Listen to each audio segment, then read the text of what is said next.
na noite de hoje, convidar você em casa para comigo meditar numa palavra que eu considero ser extremamente oportuna para os nossos dias. Eu dizia ao nosso irmão Brás que eu me lembro dele e a gente já meditou algumas vezes nas nossas reuniões matinais ali a respeito da soberania de Deus, e o assunto acaba sempre indo para essa direção, de que a despeito de todas as coisas, de todas as dificuldades que nós temos enfrentado, Deus continua sendo este Deus soberano que nós cantamos ainda hoje. Não há nada que nós venhamos a enfrentar, nenhuma circunstância, nenhum problema, nada, nenhum tipo de adversário ou nenhum ataque do nosso adversário Satanás, que Deus não esteja controlando totalmente aquela situação. Então, quando o meu coração se abate com algumas notícias, com algumas coisas que acontecem, eu me lembro desta palavra que Deus dá ao profeta. E eu quero compartilhar com você também na noite de hoje. Essa semana mesmo eu ouvi uma excelente meditação e um panorama deste trecho da profecia de Isaías. O reverendo Adalberto, lá da nossa igreja presbiteriana do Pascoal Ramos, fez uma live no Facebook, ela está lá, se você depois quiser olhar e ver, uma ótima exposição a respeito do entorno desta mensagem. E eu também gostaria, e eu já fiz isso outras vezes, compartilhar com você uma palavra de Deus para o nosso coração, a partir da profecia de Isaías, no capítulo 6, palavra de Deus, texto que certamente tem muito a falar conosco. Nós vamos ler de 1 a 8, a profecia de Isaías, de 1 a 8. No ano da morte do rei Uzias, eu vi o Senhor assentado num alto e sublime trono, e as abas de suas vestes enchiam o templo. Serafins estavam por cima dele, cada um tinha 6 asas, com 2 cobria o rosto, com 2 cobria os seus pés, e com 2 voava. E clamavam uns aos outros, dizendo: Santo, Santo, Santo é o Senhor dos exércitos, toda a terra está cheia da sua glória. As bases do limiar se moveram à voz do que clamava, e a casa se encheu de fumaça. Então disse eu: ai de mim, estou perdido, porque sou homem de lábios impuros e habito no meio de um povo de impuros lábios. E os meus olhos viram o Rei, o Senhor dos exércitos. Então um dos serafins voou para mim, trazendo na mão uma brasa viva, que tirara do altar com uma tenaz. Com a brasa tocou a minha boca e disse: eis que ela tocou os teus lábios. A tua iniquidade foi tirada e perdoado o teu pecado. Depois disso, ouvi a voz do Senhor que dizia: a quem enviarei? E quem há de ir por nós? Disse eu: eis-me aqui, envia-me a mim. Louvado seja o nome do Senhor. Vamos orar mais uma vez e preparar o nosso coração para a meditação na palavra de Deus. A Ti, Senhor, nós consagramos também este momento aqui na Tua casa. A Ti, Senhor, entregamos a nossa vida. A Ti, Senhor, dizemos que estamos todos preparados para ouvir o que o Senhor tem para nós. Fala conosco, fala com a Tua igreja, fala com cada um de nós através desta mensagem. É o que nós Te pedimos, Senhor, em nome de Jesus. Amém. Amém. Bom, o que eu gostaria de tratar conosco nessa noite é a respeito de algo que certamente move-nos no dia a dia. Nós sabemos que os olhos, a visão, o sentido de olharmos e absorvermos informações através deste instrumento aqui que Deus nos deu, ele move a nossa vida, ele nos leva para algumas direções. A visão tem um significado na língua portuguesa, que diz o seguinte: sentido da vista, ou ação, ou efeito de ver. Então, visão pode ser esse nosso sentido, um dos nossos sentidos. Capacidade de compreensão, de assimilação, de percepção visual, de tudo que está presente, onde? No mundo exterior. Ou seja, a nossa faculdade mental, o nosso cérebro, traduz as informações através da nossa visão. Então, visão pode ser algo relacionado a um sentido do corpo humano. Também visão pode ser, no sentido figurado, um ponto de vista.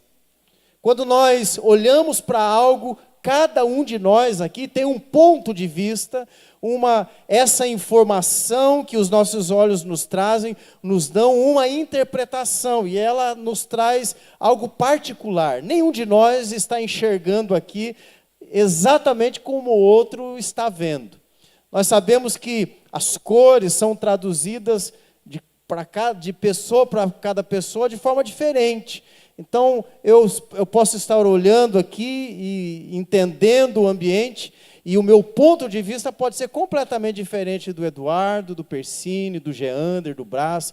Então, visão também pode ser esta maneira de nos referirmos a um ponto de vista, maneira de interpretar, de perceber, de representar situações que são também cotidianas, ou de qualquer outra natureza. Visão também, já dentro de um espectro mais espiritual, pode ser isto que o profeta teve, ou que pessoas tiveram, né, a respeito de coisas que Deus mostrou, ou em sonhos, ou mesmo através de uma contemplação, de algo que ela percebeu ali com os olhos, ou espiritualmente. Então, visão também pode definir algo relacionado a isto que é dito através de uma impressão, ou de uma informação que se recebe, no caso aqui, na palavra de Deus, do próprio Deus. O profeta é tido como um vidente, alguém que vê coisas, percebe coisas, recebe informações que outros não podem ver. Profecias, ponto de vista, faculdade humana, aqui um dos sentidos, tudo isso pode traduzir a palavra visão. O que nós estamos lendo aqui é uma visão. Obviamente, se trata de uma profecia, algo que Deus está dando para o profeta ali. Mas não somente ela, especificamente no capítulo 6, o profeta também teve uma visão de algo que estava acontecendo exteriormente. Ou seja, do contexto daquela sociedade, de tudo que estava acontecendo ali, ele também tinha o seu ponto de vista. E o profeta também viu, com os olhos do sentido humano, coisas ali naquela sociedade, na sua casa, na sua família. Por que eu estou chamando a sua atenção para isso? Ponto de vista que eu quero te apresentar aqui é: para onde é que nós hoje estamos olhando? Os nossos olhos continuam tendo esta capacidade de nos trazer informação, de nos levar para pontos de vistas diferentes e também para nos lembrar visões, profecias, promessas, e estas, obviamente, nós só temos acesso na palavra de Deus. Para onde você está olhando? Qual é o foco do seu olhar? Onde é que você tem buscado as informações que a sua mente está processando, para que o ponto de vista particular que é seu, seja traduzido primeiramente para a sua mente, mas obviamente também para o seu coração? Para onde você tem olhado nesses dias? Nós temos um estímulo da nossa visão sendo a cada dia aumentado, né? Nós vemos imagens, nós passamos pelas ruas, nós temos informações, e uma criança hoje, quando bebê, já recebe nela mesma ali, mesmo muito pequena, muito estímulo visual. E isso traz para ela uma compreensão de mundo. Você pode pegar o seu smartphone com aquela a possibilidade agora de simplesmente rolar, né? Como é que chama essa capacidade dos equipamentos? Não, o roll lá, como é que é? Alguma coisa de roll ali, né? Você vai passando informações, você abre ali um Twitter, né, o aplicativo, e vai rodando ali, ou você abre um Facebook e vai passando, você entra num site da internet, numa dessas páginas de informação, de notícias, elas antes você precisava trocar de página, agora você só vai rolando e aquilo vai cada vez te dando mais e mais informações. Nós também pegamos os nossos aparelhos eletrônicos, abrimos na palavra de Deus, um livro qualquer que tenhamos interesse de ler e também vamos passando. Tudo isso é captado através da nossa visão. E as pessoas vão também nos estimular a ver coisas. Outras pessoas querem nos incitar e nos estimulam também com pontos de vista diferentes. Elas apresentam informações que a nossa visão capta e aquilo nos leva intencionalmente para um ponto de vista que elas querem nos transmitir. O que nós estamos vendo aqui é Deus dando ao profeta um ponto de vista verdadeiro, real, daquilo que estava acontecendo, daquilo que aconteceria ainda, que estava por vir. Esta é a ideia de visão profética que Isaías tem aqui. Agora a pergunta que eu faço para você: onde você tem buscado o seu ponto de vista, o seu lugar, o seu contexto neste momento político, social, econômico, de vida que nós estamos vivendo? O Senhor Jesus nos ensinou, e está registrado lá em Mateus, capítulo 6, verso 22 e 23, um princípio muito importante de como nós devemos cuidar com as coisas da nossa vida. O texto lá de Mateus diz assim: são os olhos a lâmpada do corpo. Se os teus olhos forem bons, todo o teu corpo será luminoso. Se, porém, os teus olhos forem maus, todo o teu corpo estará em trevas. Portanto, caso a luz que há em ti sejam trevas, que grandes trevas serão. Eu entendo aqui que o Senhor Jesus está nos dando também um alerta. Os nossos olhos podem nos levar além de uma mera compreensão de um sentido das nossas faculdades da visão humanas. Eles nos fazem olhar para algo na intenção de buscar ali direção, informação, buscar ali socorro, refúgio para o nosso coração.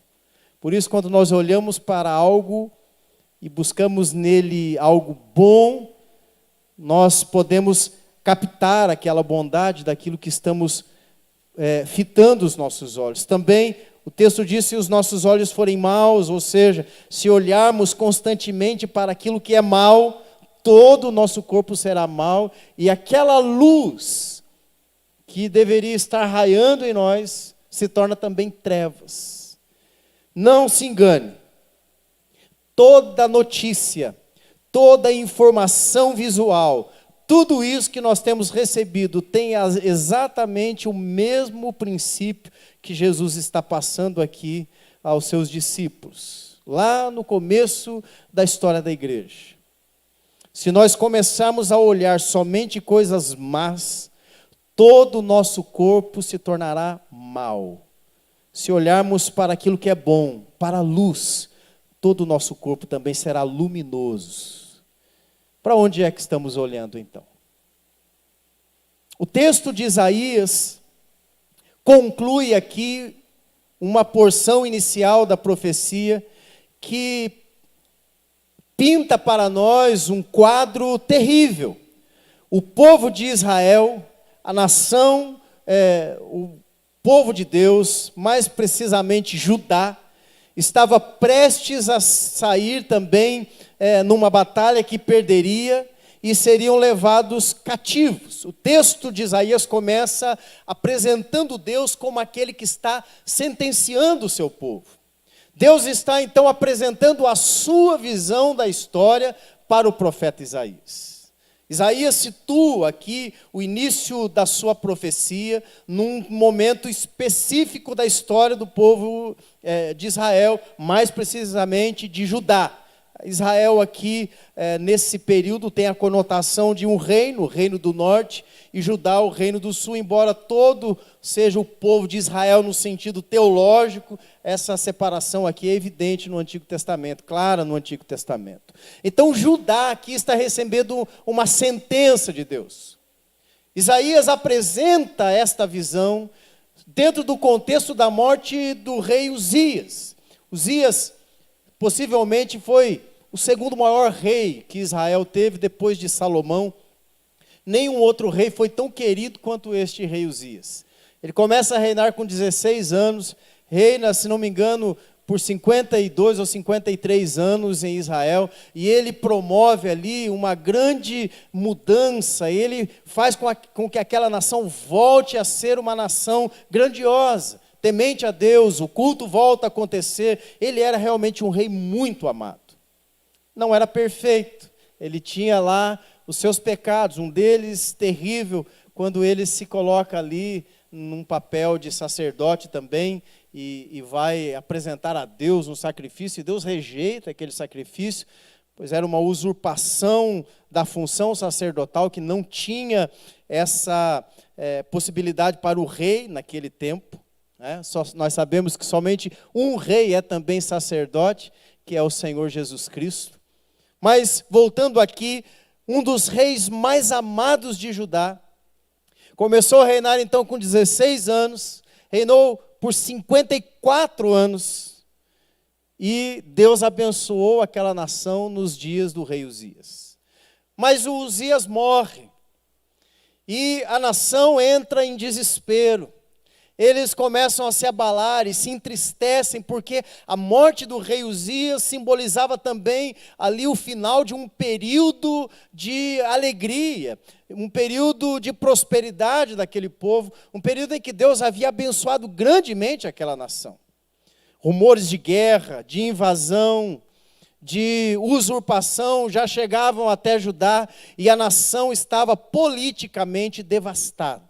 Não só isso, aqueles que deveriam ser os homens, os anciãos, os juízes, que governariam aquela cidade, haviam se tornado tão corruptos, que eles já não se importavam mais com as causas alheias.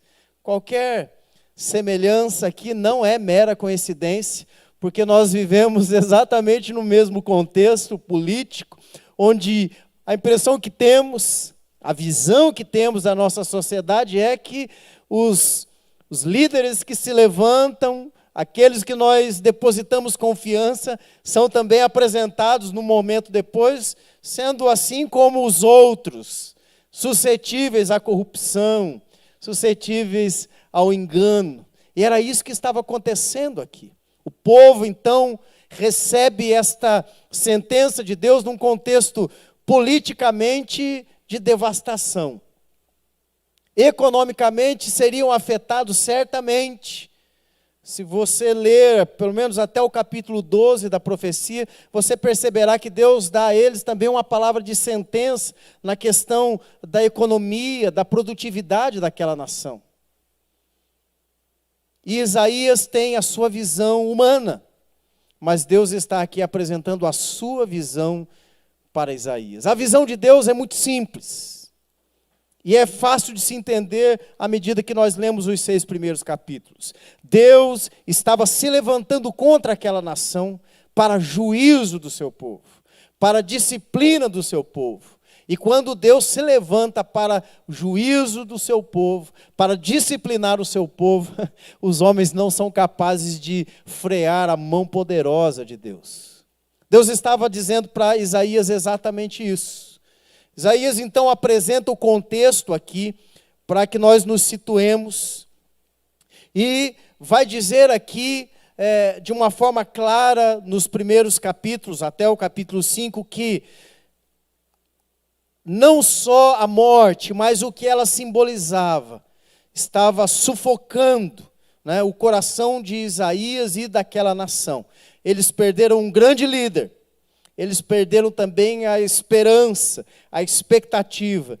e eles tinham uma visão. A visão deles era desgoverno, descontrole, fragilidade, guerra, morte, destruição. Mas não era essa a visão de Deus. A visão de Deus era disciplina. Deus estava se levantando contra aquele povo. Isaías, então, é levado por Deus aqui a contemplar pelo menos 3 coisas que eu gostaria de apontar, separando aqui para a nossa meditação nessa noite. A primeira, dentro de todo esse contexto político, Isaías tem a sua primeira visão. Visão no sentido de poder entender, de contemplar aquilo que Deus estava mostrando. A primeira coisa que Isaías contempla é a glória de Deus. O texto diz assim, que no ano da morte do rei Uzias, Isaías levantou os olhos, Deus deu a ele uma visão que ele ainda não tinha, uma interpretação dos fatos que ele ainda não tinha concebido, um ponto de vista que ele ainda não tinha entendido e contemplado. Deus dá a Isaías a visão da sua própria glória. O texto diz isso, eu vi o Senhor. A primeira visão que Isaías tem aqui então é da glória de Deus. Ele vê o Deus poderoso. Quando o profeta vê a Deus, o soberano, ele tem a real percepção aqui de algo que tinha fugido da mente deles diante de tanta notícia ruim. Diante de tanta informação e de visões humanas, eles haviam se esquecido de quem é que estava no controle, no poder, quem é que estava realmente governando. A palavra Senhor aqui não é Yahvé, como é comumente traduzida. A palavra Senhor aqui é Adonai, que tem mais a ver nas Escrituras quando Deus está se colocando como aquele que governa todas as coisas. Adonai, então, aqui não é o Deus que se apresenta como lá na sarça, mas uma espécie de soberano que controla todas as coisas, é um nome de Deus que aponta especificamente para o seu governo. Isaías, então, vai dizer aqui, escolhe esta palavra, aponta para esta qualidade de Deus e diz assim, eu vi o Senhor. O que Isaías está nos dizendo é que ele viu aquele que governa, aquele que é soberano, aquele que está no controle de todas as coisas. Deus dá a Isaías uma visão diferente, não aquela que ele estava tendo, da morte do rei, da morte da esperança, da morte do governo, da morte do controle. Não, Deus dá a Isaías agora a visão de quem é que realmente está assentado no trono. Ele, eu vi o Senhor assentado num alto e sublime trono. É interessante que o profeta está tentando aqui apresentar de alguma maneira, né? E ele intensifica a sua visão, a forma de explicar. Além de estar assentado num trono, ele está num alto e sublime trono. Essa é uma forma do hebraico de intensificar as coisas, né? De colocar no superlativo aqui alguma coisa, dizendo que o Senhor, o soberano, como se já não bastasse ser Ele, o Deus que governa todas as coisas, é visto por Isaías, assentado num alto, acima de todos os outros, e sublime, ou seja, não há nada superior a este senhorio. O que Isaías está vendo aqui é que Deus está assentado num trono de soberania e glória, e não há nada acima dele, não há nada que possa ser colocado acima deste Deus.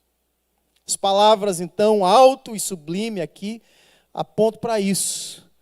Ele usa essas duas palavras como forma de exaltação, de enfatizar aqui a descrição da sua visão. E ele segue. Ele diz aqui que as abas das suas vestes enchiam o templo. Vejam aqui que Isaías não está apontando para qualquer palácio, onde estaria qualquer trono. Ele está apontando para o templo do Senhor. O que é o templo do Senhor, senão o lugar onde Ele está reinando em majestade? povo de Israel, a nação de Judá, o profeta Isaías, sabia exatamente que a Arca da Aliança, que estava ali, primeiramente no lugar mais especial do tabernáculo e depois no lugar mais especial do templo, apontava para o lugar de reinado de Deus. Onde estava a arca, estava ali o trono de Deus na terra. Era essa a simbologia. A arca simbolizava a presença de Deus naquele lugar. Então aquele ambiente de santidade, aquele ambiente de governo e de senhorio era totalmente preenchido pela presença de Deus. Quando o Senhor se apresentava ao povo de Israel, naquele momento do sacrifício anual que os sacerdotes faziam em favor da nação, a palavra de Deus diz que a fumaça enchia o templo, enchia o lugar ali onde Deus estava, e aquilo era a Shekinah, a glória de Deus estava naquele lugar. Onde a glória de Deus está, está o próprio Deus. Quando Isaías observa aqui que as abas das vestes, a presença de Deus enchia todo o templo, ele está dizendo aqui que Deus governa, não somente num lugar específico, mas onde quer que ele esteja, ele é o governante soberano. Nós não temos tempo para descrever aqui toda a visão, mas estavam aqui seres celestiais. Esta referência aos serafins só aparece aqui nas Escrituras. Nós não encontramos esta palavra a não ser aqui no Antigo Testamento, que vai apontar para seres que nós não temos uma ideia de como sejam. A tradução é aqui os ardentes, ou aqueles que são como fogo. Nós sabemos que o fogo aponta para o papel do Espírito Santo de purificar as coisas. Deus é fogo consumidor e o Espírito Santo de Deus é apontado como sendo tochas de fogo que estão ao derredor do próprio trono de Deus. Se você quiser ver um pouquinho mais a respeito disso, você pode ler lá Apocalipse capítulo 4 e 5, que você vai ter uma visão também do ponto de vista do apóstolo João a respeito disso, mas aqui a ideia de mostrar os serafins tem a ver com a santidade de Deus. Ninguém pode se achegar a Deus sem passar primeiro pelo fogo. É isso que o texto está apontando. O fogo aqui aponta para aquilo que Deus é, separado. A palavra teológica para isso é transcendente. Deus é transcendente à sua criação. Não há nada na criação que possa ser comparado a Deus. Por isso os ídolos são tão abomináveis, porque é uma presunção humana de criar algo que possa se igualar a Deus. Deus é transcendente, mas também é imanente, porque se as suas vestes cobrem todo o espaço do templo, isso aponta para a presença de Deus em todo lugar. Deus está aqui, Deus está na sua casa, Deus está nas ruas, Deus está em todo lugar onde haja a criação dele e vai além. Deus enche com a sua presença toda a infinitude, todo lugar onde Deus esteja.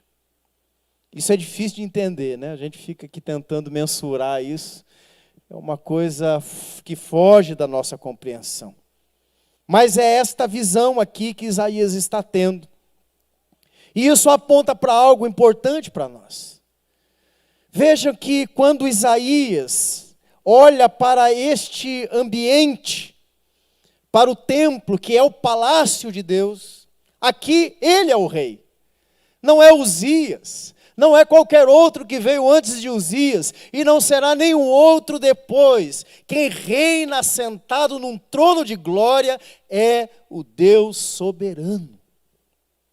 Quando os nossos olhos se voltam, então, para Deus, a primeira coisa que esta visão nos produz em nós é que nós colocamos todas as outras coisas, as outras situações, as outras pessoas, os outros acontecimentos, tudo fica insignificantemente menor do que o nosso Deus. Deus é tudo e nele tudo subsiste. Dele vêm todas as coisas e para ele foram feitas todas as coisas nos céus e na terra.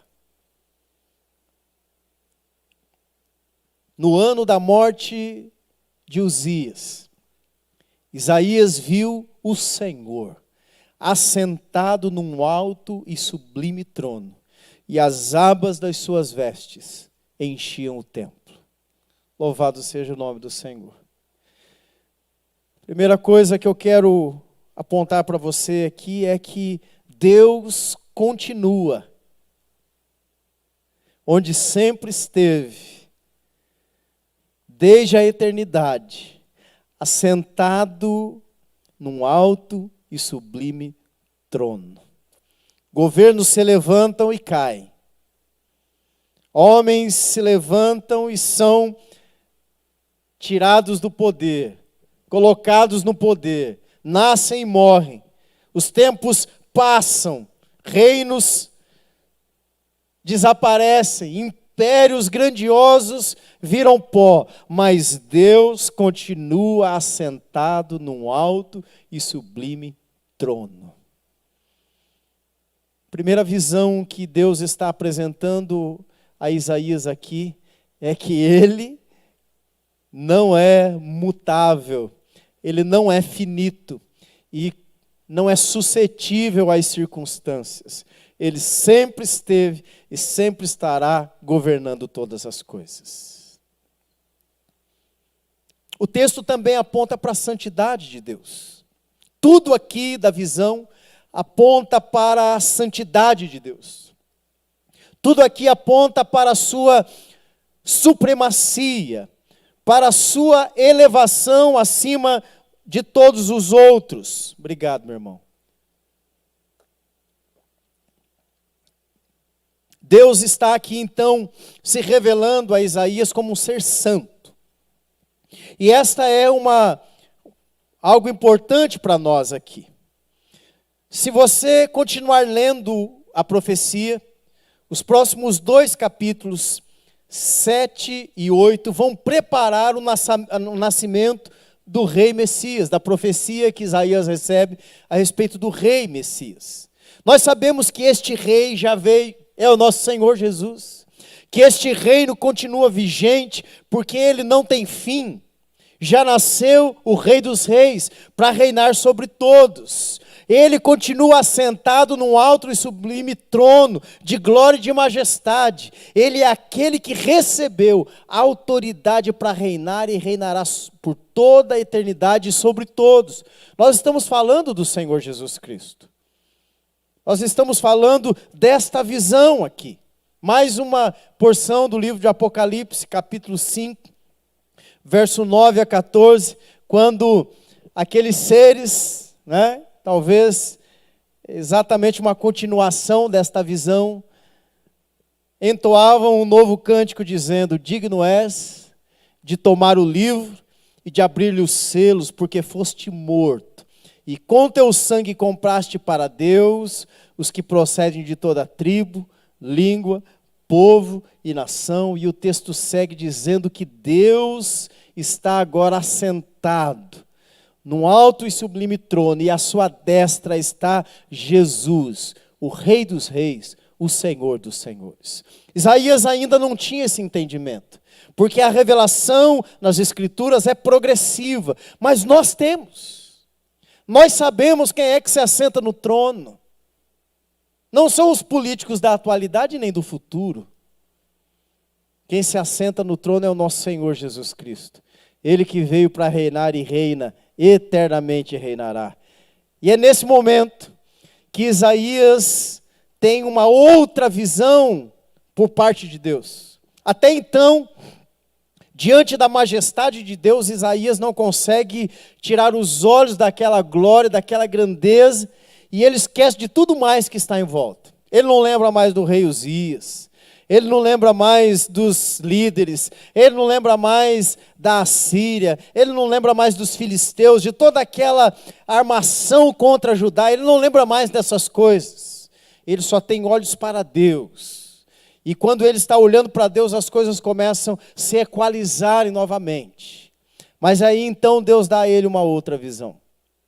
Isaías, diante da glória, da santidade, da majestade de Deus, contempla também a sua pecaminosidade e a sua insignificância. Veja o que diz o texto. Depois de tudo, de estarem ali apresentado a glória e os seres celestiais dizendo uns para os outros: Santo, Santo, Santo é o Senhor dos exércitos, toda a terra está cheia da sua glória. As bases do limiar se moviam à voz do que clamava, e a casa se encheu de fumaça, ou seja, a glória de Deus encheu aquele lugar. Então Isaías volta para si, e ele tem uma outra visão agora. Diante da visão da santidade de Deus, ele também enxerga a sua pecaminosidade. E diz assim: ai de mim, estou perdido. O que Isaías está dizendo aqui é: acabou para mim. Se tinha algo que ele não podia suportar, era a santidade de Deus. Isaías se vê como alguém extremamente pecador. Vejam, no meio daquela nação ele é o profeta. Ele é o homem que se levanta para alertar a respeito da lei, do juízo, das coisas de Deus. Diante daqueles governantes corruptos, daqueles poderosos que não julgavam as causas das viúvas, tiravam a herança dos órfãos, viviam somente para acumular bens e bens, campos e campos, como diz o texto até o capítulo 6. Isaías era alguém que se sobressaía, era alguém temente a Deus. Independentemente se este chamado é antes ou depois de ser ele um profeta da nação, ele já era alguém que profetizava ali. Mas diante da santidade de Deus, Isaías não se coloca acima dos outros como sendo melhor. Quando Isaías contempla a sua pecaminosidade, ele faz como aquele publicano que Jesus apontou lá. Não sou digno de falar destas coisas com Deus. Vejam que o que está aqui sendo revelada é uma autoconfrontação. A situação é que quando nós estamos diante de Deus, nós não levantamos acusações contra outras pessoas, porque nós também nos vemos pecadores como elas. Eu sei que nos nossos grupos de WhatsApp, nas mídias e tudo está dizendo assim: fulano é traidor, ciclano é traidor, fulano é corrupto, tá igual aos outros. Todo mundo está apontando para alguma coisa. Talvez até você já tenha feito isso. Mas diante da santidade de Deus, quem somos nós para apontar o dedo para as pessoas? Quando foi Jesus indagado a respeito disso, diante daquela prostituta que estava ali para ser apedrejada, Jesus fez só uma pergunta que cabe muito bem para este contexto nosso aqui. Quem não tiver pecado nenhum, então que atire a primeira pedra. É fácil ficar atirando pedras. É fácil apontar o pecado dos outros, o defeito dos outros. Mas isso é hipocrisia. O Senhor Jesus nos ensinou: tira primeiro a trave, a viga gigante que está nos teus olhos. Aí então verás claramente, para tirar o cisco que está no olho do outro, do teu irmão, de outra pessoa. Isaías não olha aqui para a nação agora. Diante da santidade de Deus, a visão que ele tem é da sua própria pecaminosidade.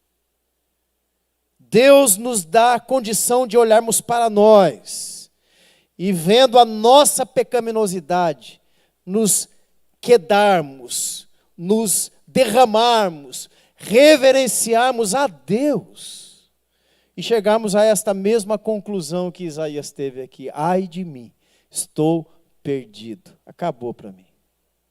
Estou diante daquele que é santo, santo, santo, o poderoso, o Senhor dos exércitos. Não há nada mais que eu possa fazer.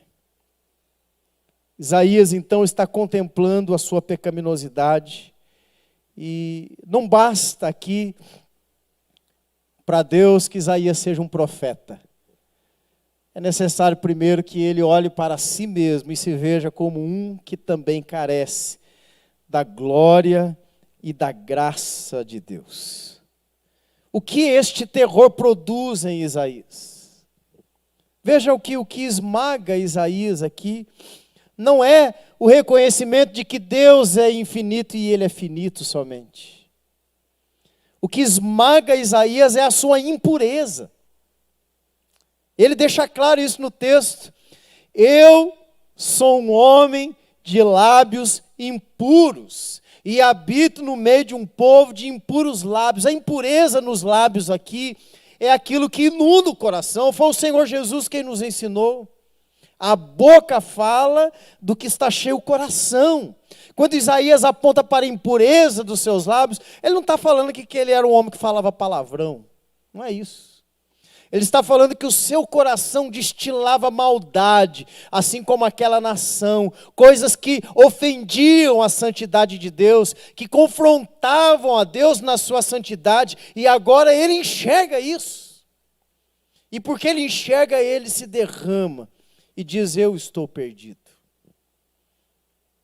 Isaías, então, primeiramente vê Deus num alto e sublime trono. E a segunda visão, ele olha para si mesmo e se vê como alguém terrivelmente condenado por causa da sua própria pecaminosidade. Estamos vivendo um período difícil. E este também é um período de autoconfrontação para nós. Os nossos olhos precisam voltar-se para a glória e para o Deus que está sentado no trono, mas também voltar-se para nós mesmos. O ponto de vista que precisamos ter a respeito de nós precisa ser o mesmo ponto de vista que Deus tem e revela nas Escrituras, quando nos ensina que todos pecaram e a uma se fizeram inúteis. Não há um sequer que busque a Deus. Todos pecaram e carecem da glória de Deus. A santidade de Deus, então, distingue Deus dos seres humanos. A essência de Deus é santa, o caráter de Deus é perfeito, e Isaías então teme, não porque ele é um ser finito, mas porque Deus é um Deus santo. Isaías não tem medo da morte, ele tem medo da condenação eterna, e ele sabe que para ele só resta uma coisa. Diante dessas duas visões, Isaías também experimenta algo maravilhoso. Ele experimenta a graça de Deus. Vejam que o texto segue nos ensinando assim, verso 7. 6 e 7 diz assim: então um dos serafins, um desses seres ardentes, voou para mim trazendo na mão uma brasa viva, que tirara do altar com uma tenaz. Com a brasa tocou a minha boca e disse: eis que ela tocou os teus lábios, a tua iniquidade foi tirada e perdoado o teu pecado. Isaías agora está aqui diante deste momento decisivo da sua vida. Antes de sair para profetizar a nação, ele precisava ter ele mesmo um encontro, uma experiência pessoal com Deus. Deus dá a ele uma experiência como Moisés teve, como Jacó teve, como o próprio rei Davi teve, como outros, Abraão, como aqueles depois também tiveram. Deus está dando a ele aqui uma oportunidade, apontando para a graça e para aquilo que a graça é capaz de operar em nós. O texto diz que uma brasa viva foi tirada do altar. Aqui pode apontar para duas coisas, pelo menos. A primeira delas é que as brasas do altar têm a ver com aquilo que foi queimado no altar. O sacrifício era lançado sobre o fogo do altar, e aquele sacrifício era derramado ali, queimado, e aquele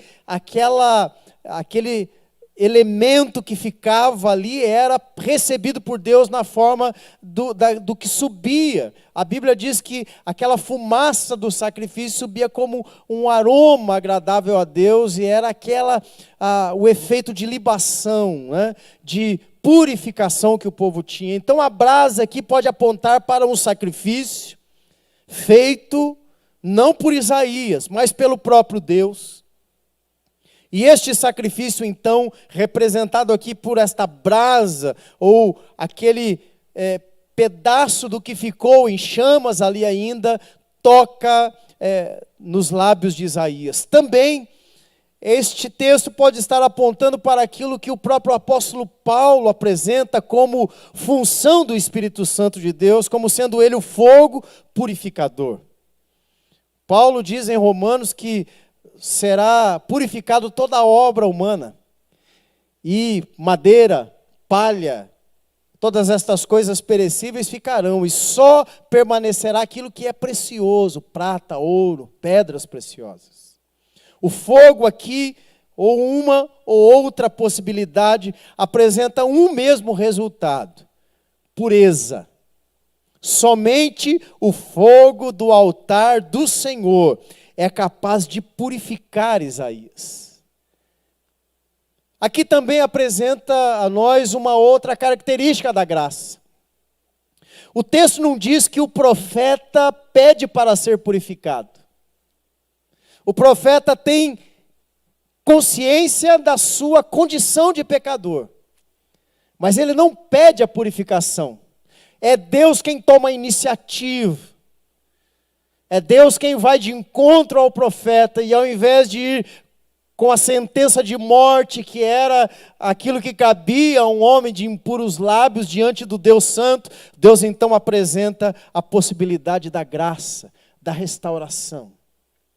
Aqui está mais um princípio da graça. O primeiro, um sacrifício, um fogo purificando-nos os pecados. O outro, que Deus é quem busca-nos para a purificação. Deus é quem sai da sua condição de santidade e vem até os homens pecadores. É isso que diz o Evangelho segundo João, que o Verbo se fez carne que depois foi oferecida como libação na cruz do Calvário, como sacrifício queimado diante do Deus Santo. O Senhor Jesus Cristo foi este sacrifício vicário, substitutivo. E quem tomou essa iniciativa? Deus. Deus enviou o seu Filho ao mundo para purificar-nos, para nos livrar da ira vindoura. Graça, graça soberana. O texto, então, nos apresenta um Deus gracioso, que dá a Isaías a condição deste homem, que já era profeta, que já era alguém que conhecia, ter uma experiência com ele, e ter a sua vida purificada, e agora então, ele estava pronto para ser comissionado. O que Deus purifica aqui em Isaías? Certamente, como disse, não era um homem que falava palavrão. Não é isso. O que Deus está purificando aqui é a arrogância, a autossuficiência, tanto de Isaías, inicialmente, como daquele povo. Porque essa experiência de Isaías aponta para algo didático, que Deus faria com todo o seu povo. E em Cristo, a igreja foi purificada. Em Cristo, os pecados foram perdoados. Em Cristo, nós recebemos também uma palavra de verdade, uma profecia já cumprida, uma proclamação a ser anunciada, o Evangelho. Isaías aponta para a necessidade que cada um de nós tem de ter a vida transformada antes de se tornar um proclamador do Evangelho. Se Deus não vier ao nosso encontro, se Deus não nos purificar, se Deus não mudar a nossa história, como fez com Isaías, nós jamais seremos proclamadores desta mensagem transformadora. Isaías então tem aqui purificada da sua autossuficiência, da sua arrogância. Isaías é levado a uma autoconfrontação e quando ele olha a si, o resultado aqui é este esperado: arrependimento, rendição. É isso que nós chamamos de contrição quando estamos aqui orando a Deus. Depois disso, então, o texto diz, pela primeira vez, até agora, Isaías só tinha visto, só tinha contemplado, mas então, Deus fala. Tudo isso aconteceu sem que Deus dissesse uma palavra. Tem gente que fica buscando que Deus fale, Deus fala comigo, manda um profeta, manda isso, manda aquilo, abre a Bíblia lá. Sabe aqueles esqueminha de abrir a Bíblia aí, com o olho fechado assim para ver se Deus vai falar? Marcelo? Já fez muito? Deus fala comigo, aí abre umas 4, 5 vezes, porque não dá certo nada que a gente abre, né? Você abre ali e fala, certamente morrerás, né? Não é essa a palavra. Não é boa, Senhor, que essa palavra não... Então, quando a gente começa a abrir a Bíblia demais para procurar a palavra de Deus, a gente esquece que até aqui, tudo que aconteceu com Isaías foi só dele contemplar a Deus. Ao invés de ficar pedindo às vezes para Deus falar desse jeito, para de olhar para as coisas do mundo e olha para Deus.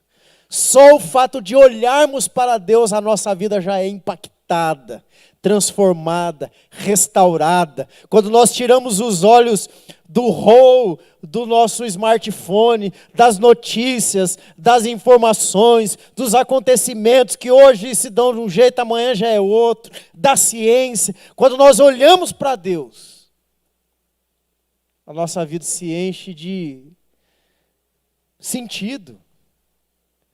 Não é mais aquilo que o inesperado vai me atropelar, não. Deus está no trono. E Ele já perdoou o meu pecado. Ele já me purificou. E eu posso só ficar contemplando a sua grandeza e a sua soberania. Como disse o salmista, elevo os meus olhos para os montes. De onde me virá o socorro? Até aqui, então, Isaías só viu, mas agora ele ouviu. E o que é que Isaías ouviu? Um chamado de Deus para o seu povo. Chamado de Deus para a igreja. Chamado de Deus para o povo de Deus. Ele diz: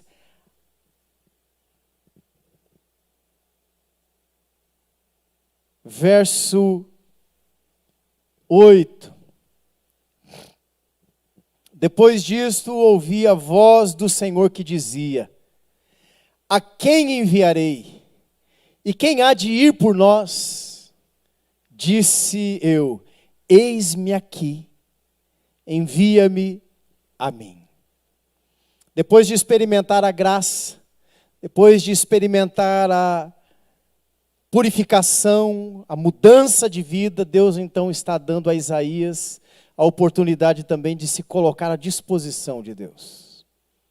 Eu não sei se você entende isso que está acontecendo aqui, mas ao longo da profecia fica evidente de que o chamado feito a Isaías não é para salvar aquela nação.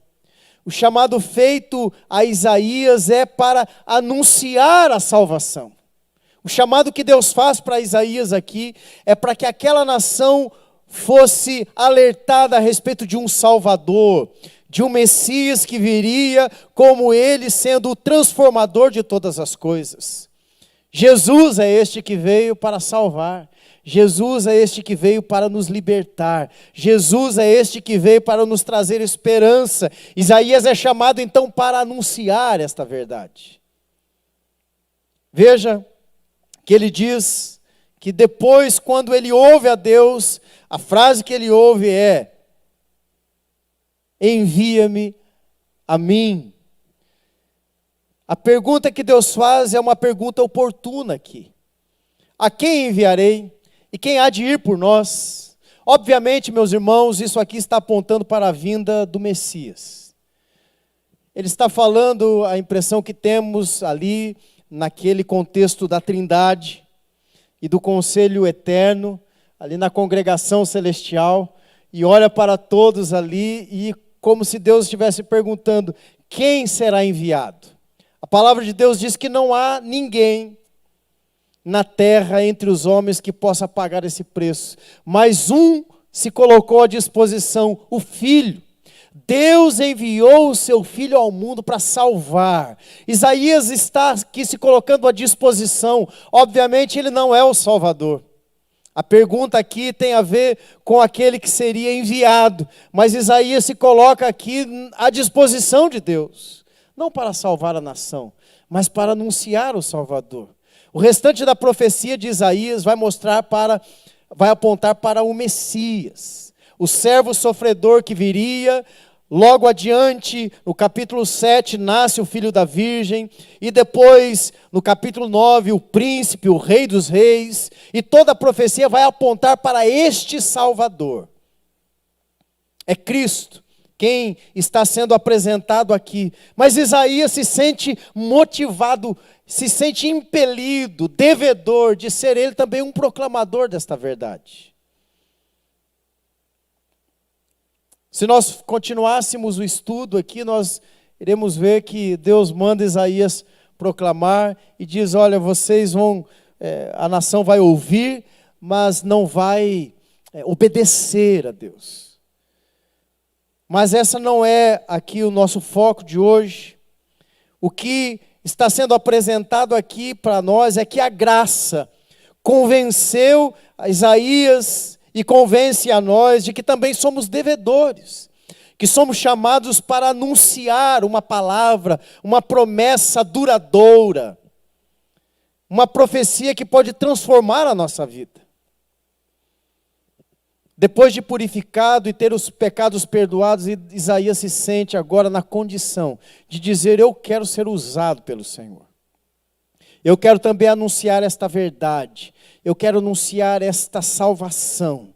E ele sai, então, naquela nação, e de formas inusitadas, ele anuncia a salvação que vem do Senhor. Duas coisas eu quero apresentar aqui. Primeiro, não é o homem que busca a Deus, Deus é quem busca o homem. Mas também o homem não é coagido por Deus para ser ele um proclamador desta verdade. Quando Deus faz a pergunta, ele dá a oportunidade para que Isaías se coloque à disposição. Uma das confirmações de que o nosso coração foi realmente transformado é que nós nos colocamos à disposição de Deus para o seu serviço. Quando Isaías é ali alcançado por aquela pergunta, ele diz, eis-me aqui. Até aquele momento ele se via incapaz de estar na presença de Deus, impossibilitado disso. Mas agora ele diz, eis-me aqui. Por quê? A graça nos convence de que somos realmente filhos de Deus, servos do Deus Altíssimo, da família da fé, proclamadores do reino de Deus. A visão que o profeta teve, então, colocou as coisas no lugar certo. E eu quero concluir aqui. Primeiro, a morte do rei, daquele que era a esperança, preparou o caminho para que Isaías não tenha mais expectativas nos homens. Os homens são falíveis, mas Deus é digno de toda a confiança. Segundo lugar, uma vez que Isaías já não olha mais para os homens, já não tem mais expectativa naquilo que os homens podem fazer, ele começa a olhar para Deus. E quando ele olha para Deus, ele enxerga aquele que realmente é poderoso para fazer infinitamente mais do que tudo quanto nós pedimos ou pensarmos, e o que ele vê é a glória de Deus. Quando morrem as nossas expectativas por homens, governantes, governos, riqueza, estabilidade nesta terra, nós temos ainda um refúgio. Nós temos e deveríamos tê-lo em primeiro lugar, Deus está governando sobre todas as coisas. A visão, então, de Deus conduz Isaías para o desespero. Ai de mim, porque os meus olhos viram a Deus. Mas também leva o profeta a uma autoconfrontação. Ao invés de olhar simplesmente para a situação política, de governo, econômica, de guerra, dos povos que viriam contra ele, ele vem agora aqui e olha para aquilo que Deus está mostrando a ele, olha para ele mesmo e vê a sua pecaminosidade. A consequência desta autoconfrontação é um arrependimento. Ele se coloca agora como sendo um igual aos outros, que seria também alcançado pela ira de Deus, diante da santidade de Deus, não existia outra opção para ele e nenhum outro fim, só a morte. O autodesprezo, a segurança por aquilo que Deus, por aquilo que os homens poderiam fazer, uma vez perdida, toda essa expectativa, leva Isaías à seu momento de encontro, de purificação. A purificação, então, torna possível o reconhecimento de algo que Deus pode fazer através dele. Agora ele pode também ser usado por Deus para proclamar as verdades desta profecia que ele anunciaria ao povo de Deus. A experiência total, então, da visão, da própria contemplação pecaminosa, da possibilidade da purificação, de tudo isso conduz Isaías a um oferecimento de si mesmo. Mais uma vez aqui quero lembrar o texto do apóstolo Paulo, que o que Deus espera de nós é que sejamos oferecidos a Ele como sacrifício vivo, santo, agradável a Ele, mas sem morte, porque Cristo já morreu, e a nossa vida agora é apresentada a ela como um sacrifício diante de Deus. O que tem isso a ver conosco? Eu comecei esse nosso momento aqui, dizendo e perguntando a você, que tipo de visão você tem tido a respeito das coisas de Deus? Como você tem visto este momento que o nosso país vive? Peste, desgoverno, corrupção, abandonos, brigas, pontos de vista diferentes que nos levam a uma cisão, discussões que não acabam nunca, partidarismo. Tudo isso está sendo apresentado aqui também na profecia de Isaías. O que Deus está dizendo para nós é que nós também podemos ter uma visão diferente das coisas, um ponto de vista bíblico de tudo isso que está acontecendo. Se Deus está no trono, e Ele está, se a nossa vida está sendo purificada e já foi em Cristo Jesus, se temos uma missão, então qual é o nosso papel neste momento que a sociedade brasileira está vivendo, que a nossa cidade está vivendo? O mesmo que sempre foi para o povo de Deus. Nós estamos aqui para anunciar as maravilhas de Deus e a promessa de vida eterna que há em Jesus Cristo. Quando vivemos verdadeiramente para a glória de Deus, quando a nossa visão está voltada para Deus, nós não nos preocupamos, nós não nos incomodamos, nós não nos inquietamos o tempo inteiro com as notícias. Porque ao final nós sabemos que todas as coisas cooperam para o bem daqueles que amam a Deus. O que você tem visto? O que você tem visto, Brás? Geander, Persine, Eduardo, Júlio, Marcelo. Você tem olhado para onde? Quando você olha para tudo que está acontecendo, nas mídias, nas multimídias que estão sendo constantemente lançadas sobre nós, bombardeando ideias, informações, impressões, pontos de vistas. Qual é o olhar que você tem absorvido? O que tem entrado no seu coração diante de todas estas coisas? Deixa eu te dizer qual é o ponto de vista que Deus espera de nós. O Rei, o Messias, o Emanuel já nasceu. Jesus Cristo. Ele é a nossa esperança.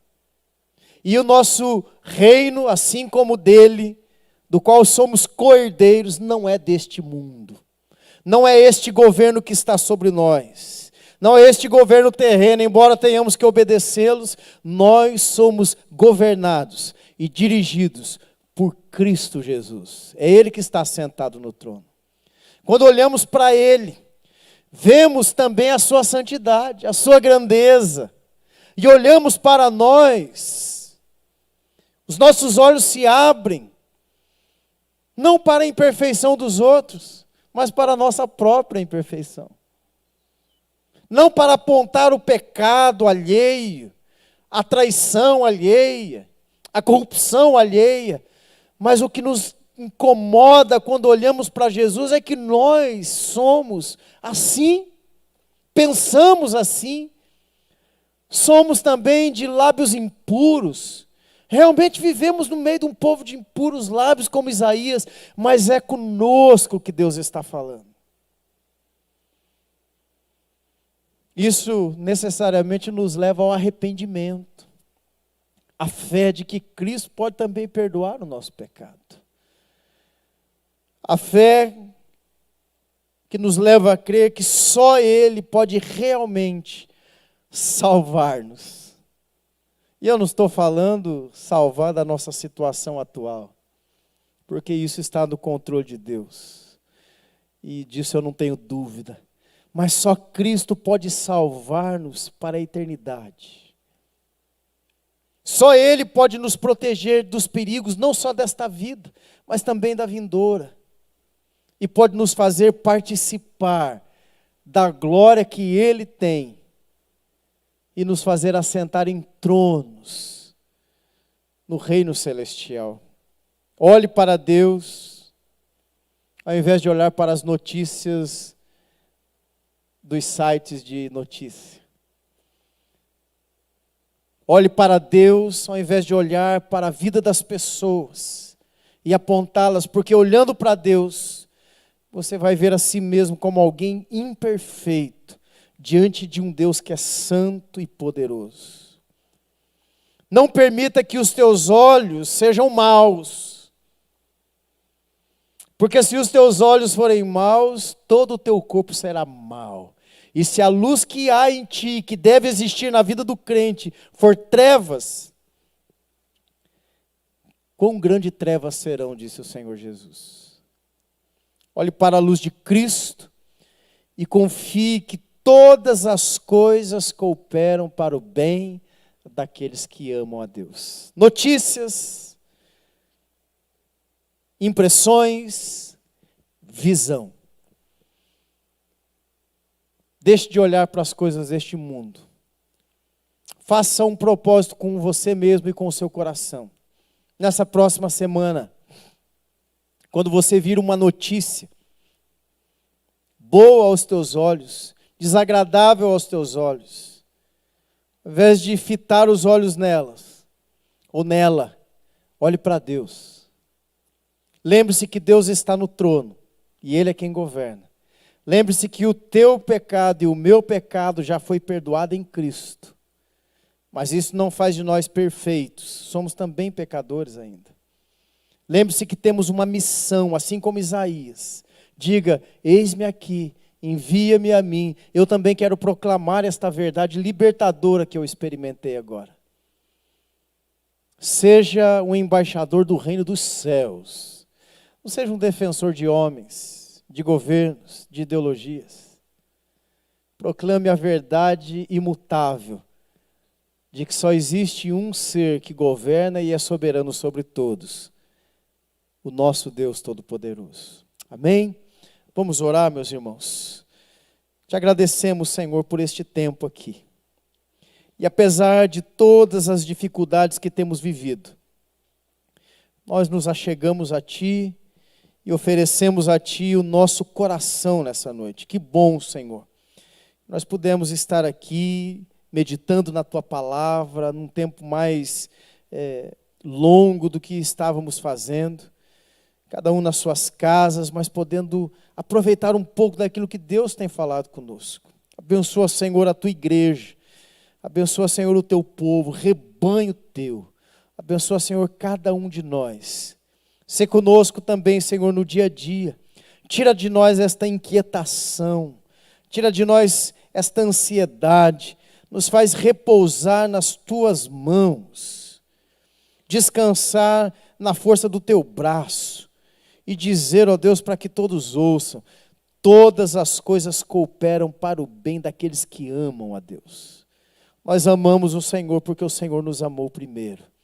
Nós buscamos a Ti hoje porque um dia o Senhor nos buscou, lá do império das trevas nos resgatou e nos trouxe para o reino do Teu Filho Jesus Cristo. E aqui estamos, Senhor. Assim como Isaías, eis-me aqui, nós dizemos. Envia-nos, ó Deus, como lâmpada, como candeeiros que iluminam esta sociedade, este país, esta cidade, mas com uma proclamação única: Cristo é o Rei dos Reis, o Senhor dos Senhores, o Messias, o Salvador. Que seja isso, ó Deus, que enche o nosso coração, para que não sejamos também de lábios impuros, mas que tenhamos sempre uma palavra doce nos nossos lábios, porque meditamos na Tua palavra e é isso que ela produz em nós. Senhor, rocha minha, Redentor meu, louvado seja o Teu nome. Também, amada igreja, fiquem em paz. Que o amor de Deus, o nosso eterno e soberano Pai, que a graça maravilhosa revelada em Cristo Jesus, que a comunhão e as consolações do Espírito Santo de Deus sejam com todos vós, desde agora e para sempre. Amém, amém e amém.